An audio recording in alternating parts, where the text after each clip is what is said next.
یہ کیوں تسلی اور یہ کس لیے تھی وہ سمجھ نہیں پائی تھی، پھر بھی سر اسبات میں ہلایا تھا۔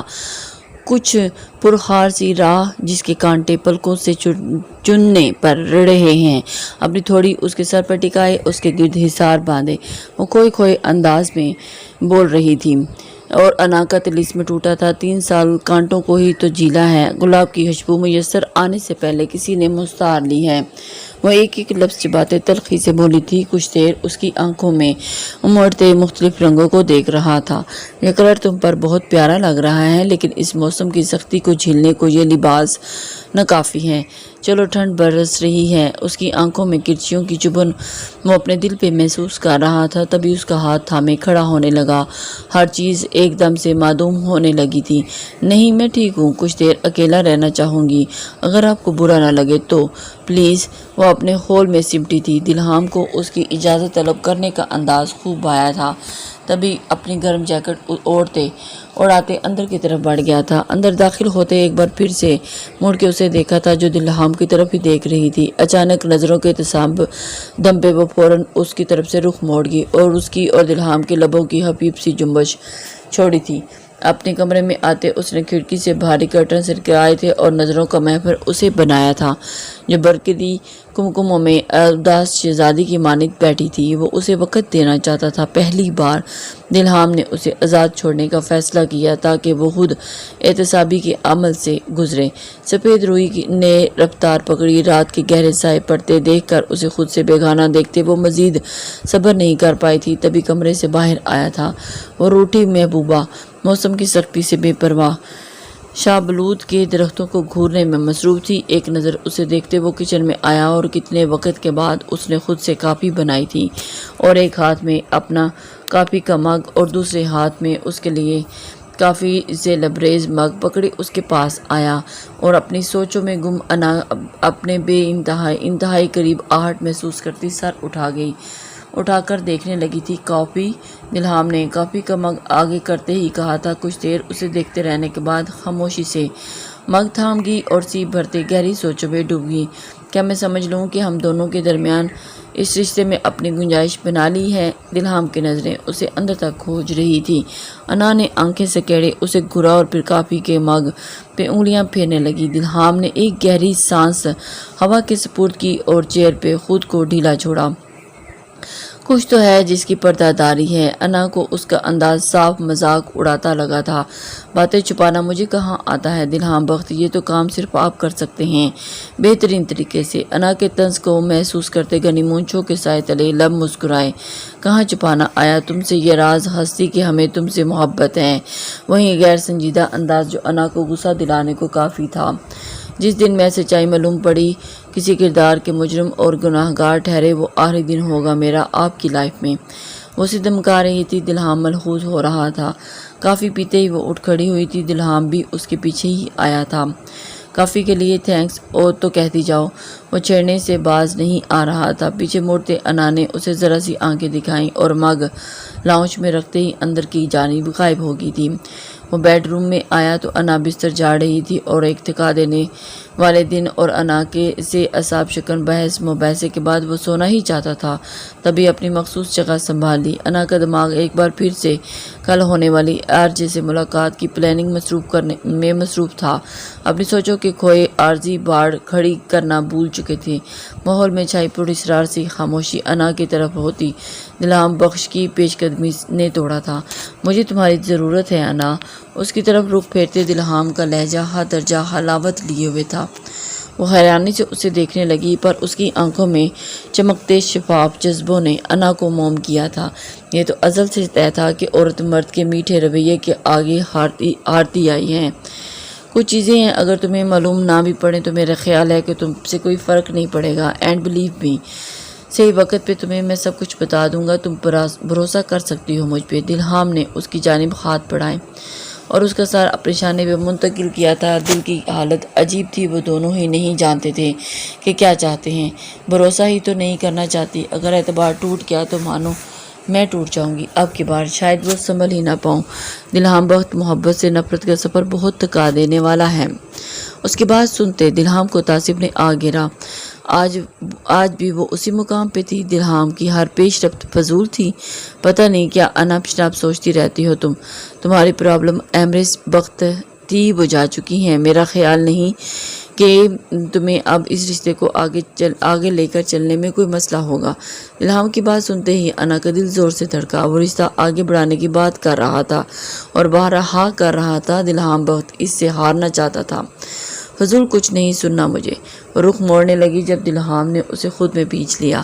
اتنی قربت اسے پگھلانے لگی تھی کہ یہ کوئی پہلی بار نہیں تھا کہ وہ دلہام بخت کے قریب تھی، پر انداز بدلے تھے۔ پر حدت ہاتھوں کی گرمی بہت سے معنی بتا رہی تھی۔ شروع آپ نے کیا تھا دلہام بخت، وہ آنکھوں میں شکووں کا جہاں آباد کرتی بولی تھی۔ جب دلہام نے اس کی پلکوں کو اپنے لبوں کی تاثیر دیتے راحت بخشی تو اس کے ہونٹ جیسے سل گئے۔ چہرہ سرخ پڑا تھا اس حرکت پہ۔ انا کا سرخ پڑتا چہرہ دلہام کو بالکل بے بس کر چکا تھا۔ خاموشی کچھ بھید بھری باتیں کرنے لگی تھی۔ وہیں دلہام بخت کے حوصلوں کی اڑان انا کو ڈیر کرنے لگی تھی۔ وہ زیادہ دیر اس کے بے باک جذبوں پہ نہیں باندھ سکی تھی۔ اس نے بھی یہ بازی ہارنے کا فیصلہ کیا تھا۔ وہ محبت کو سرخرو کرنا چاہتے تھے۔ وہ کب ان کے درمیان مظلوم سی پستی چلی جا رہی تھی۔ پہلے دلہام اور پھر موسیٰ کا اسے کھانا دینے کا انداز ایسا تھا کہ وہ خود کسی قید میں محسوس کر رہی تھی۔ حلق میں کانٹے ابھرے تھے۔ تبھی اس نے ایک نظر کھانے کو دیکھنے کے بعد منہ موڑ لیا۔ موسیٰ جب دوبارہ آیا تو وہ ایسے ہی بیٹھی تھی، پر اسے دیکھتے تمام حصے بیدار ہوئی تھی۔ میں نے یہ سب تمہیں حاصل کرنے کے لیے کیا تھا موسیٰ، اور تم نے ہی اس زندان میں لے آئے۔ رمز کے لہجے میں دکھ بسا تھا۔ جس شخص کی خاطر ساری حدیں توڑی تھیں، آج اس نے زندگی میں دور لا چھوڑا تھا۔ اب آپ کو جھوٹ بولنے کی کوئی ضرورت نہیں ہے رمز بی بی۔ حقیقت جو ہے سامنے ہے سب کے، اور نہ ہی مجھ سے جھوٹی محبت جتانے کی ضرورت رہی ہے اب۔ وہ اس کے سامنے ہی کھانا اٹھانے لگا تھا۔ لفظ اس کے دیے گئے زخموں کے نسور زہر بن کے دوبارہ کھولا تھا۔ وہ جانے لگا تو رمز نے اس کا بازو تھاما۔ میں بہک گئی تھی، لیکن موسیٰ تمہیں میری محبت کی دیوانگی پہ اعتبار کرنا ہوگا۔ اس نے اعتراف کیا تھا۔ انداز آج بھی شدت پسندی تھا۔ کسی کی محبت اور زندگی کو سولی پہ لٹکا کے کون سی محبت حاصل کی جاتی ہے، اور بالفرض ایسا تھا، لیکن آپ نے میری نہیں رحمان جیلانی کی محبت میں اتنا بڑا داؤ کھیلا ہے۔ یہ سب بھی جان چکے ہیں ہم۔ موسیٰ کے الفاظ کسی چابک کی طرح اسے لگے تھے، بے اعتبار کرتے، بد کردار ثابت کرتے ہوئے۔ اسے اگلے ہی لمحے ایک تھپڑ موسیٰ کے چہرے پر پڑا تھا۔ تم میرے کردار پہ انگلی اٹھا رہے ہو موسیٰ، جس کی خاطر میں نے اپنی جانے عزیز بہن کو دھوکہ دیا، گھر والوں کو دھوکہ دیا، اور اپنے لفظوں کی اصلاح کر لیں، میرے لیے نہیں، صرف اپنی نسوانی خواہشات کے لیے۔ جو شخص اپنے سگوں کا نہیں ہو سکا، وہ میرا کیا ہوگا رمز بی بی؟ جس نے بھائیوں کا اعتبار توڑا، بھلا اس پر اعتبار میں کیسے کروں؟ اب بھی کروں تو کیوں؟ رمز کے تھپڑ نے موسیٰ کے انداز میں تیزی بھر دی تھی۔ وہ جو اس سے دستے گریباں تھی، اور اس کی گرفت موسیٰ کی کالر پہ ڈھیلی پڑی تھی، اور اسے پیچھے ہٹتا دیکھ موسیٰ بھی وہاں سے ہٹا۔ جو شخص اپنے سگوں کا نہیں، وہ میرا کیسے ہو سکا؟ وہ شخص اپنوں سگوں کا کیسے ہوگا؟ وہ میرا کیسے ہوگا؟ اس کی سماعتوں میں مسلسل ایک ہی فکرے گردان ہو رہے تھے۔ وہ دونوں کانوں پہ ہاتھ رکھے چیخنے لگی تھی، تمہیں میری محبت پہ اعتبار کرنا ہوگا موسیٰ۔ پر اس کی صداؤں پہ کان دھرنے والوں نے اس کے دل پتھر کر لیے تھے۔ موسیٰ دوسرے کمرے میں اپنے رخسار پہ ہاتھ رکھے بیٹھا تھا، جبکہ آنکھیں نم تھی۔ محبت سے دستبرداری آسان نہیں تھی، پر وہ لڑکی اس قابل کہاں تھی؟ اس دن جب اسے ہاسپٹل لے کے گیا تھا، اس کے کچھ بلڈ سیمپل لیے گئے تھے۔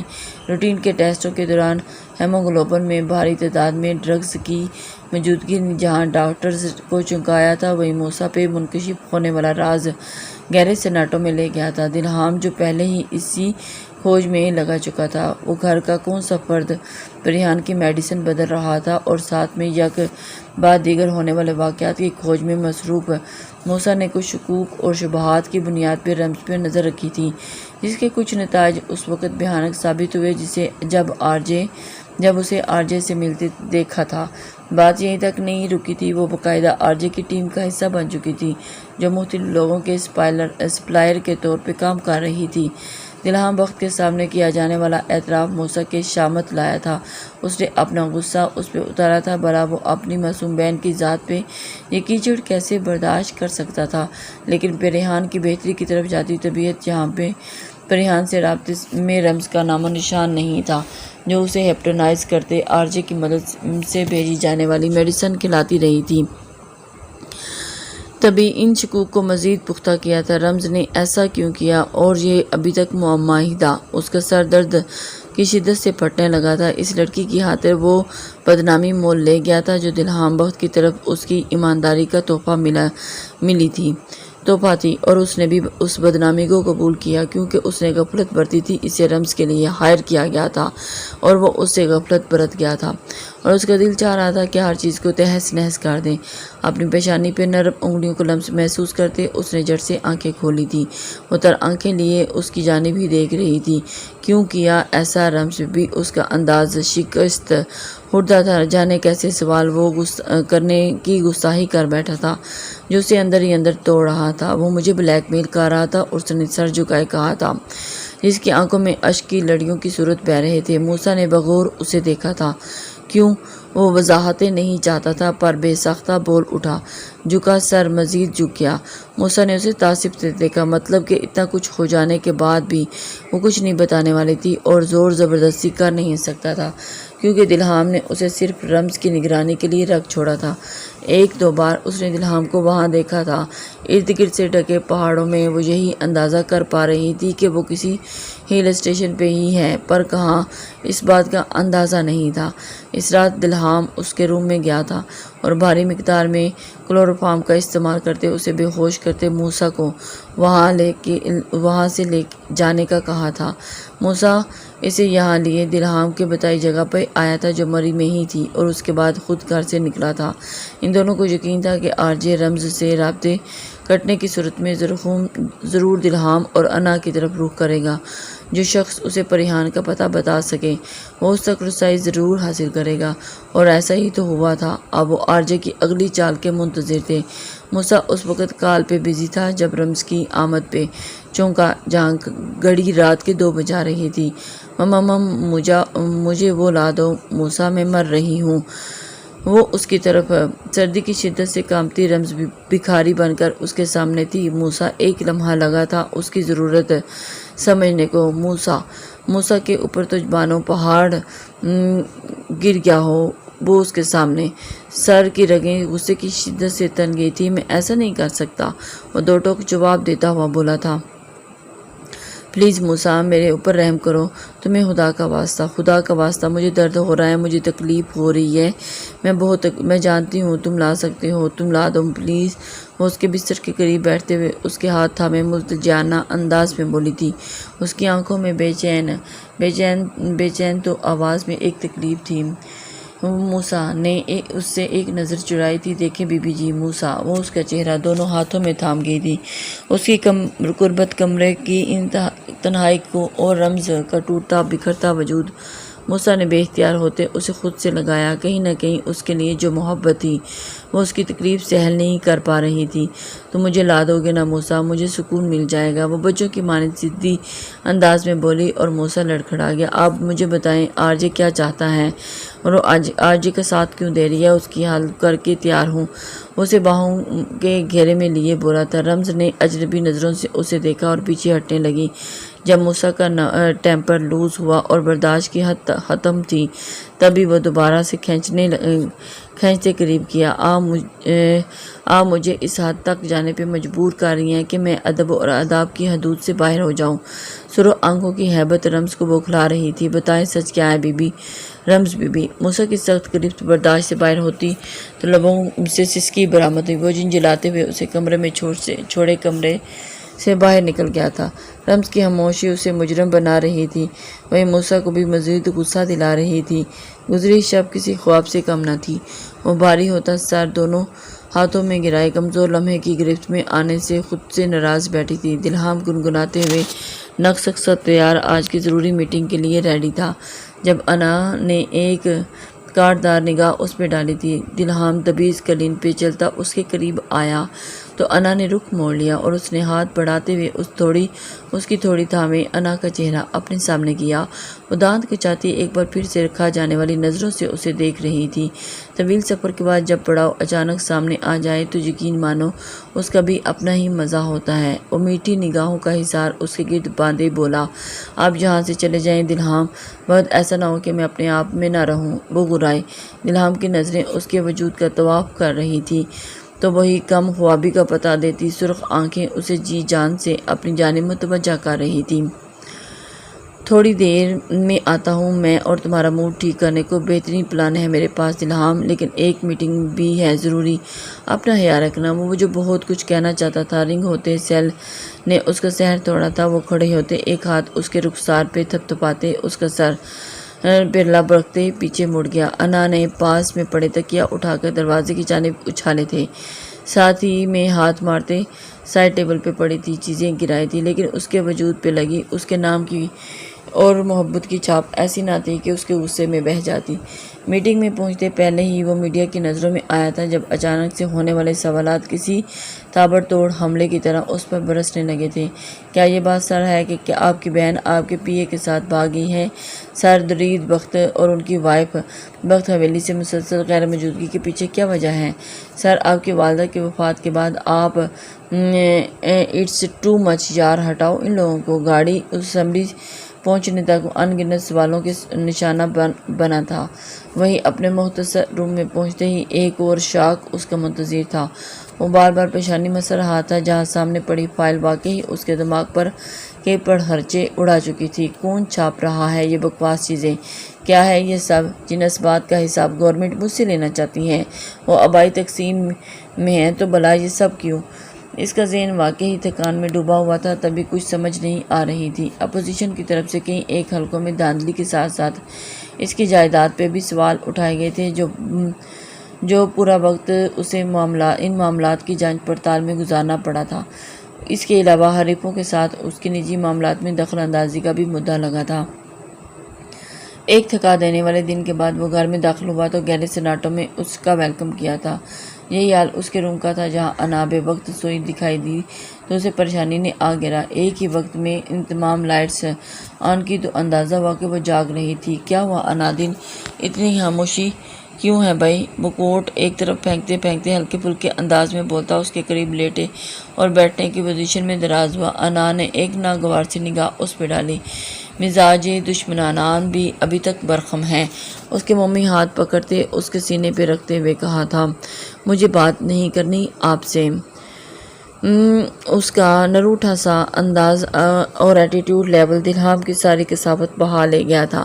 اسے ہلکا سا جھٹکا دیتے اپنے پہلو میں انتہائی قریب گرایا، اسے اپنی انگلیاں اس کے سر میں چلانے لگا اور کمرے میں ایک بار پھر سے خاموشی چھا گئی تھی۔